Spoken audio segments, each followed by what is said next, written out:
This is the National Weather Service office in Fort Worth. The preceding signal was a test of the public warning system for weather radio station KEC55.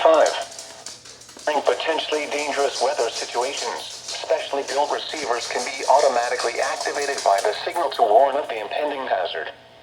Tests of the signal and receiver's performance are normally conducted by the National Weather Service each Wednesday between 10 a.m. and noon and between 6 and 8 p.m. If there is a threat of severe weather, the test will be postponed to the next available good weather day. Reception of this broadcast, and especially the warning alarm tone, will vary at any given location. This variation, normally more noticeable at greater distances from the transmitter, can occur even though you are using a good quality receiver in good working order.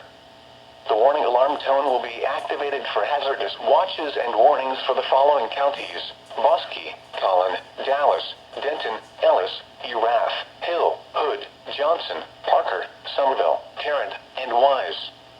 This concludes the test of weather radio station KEC55.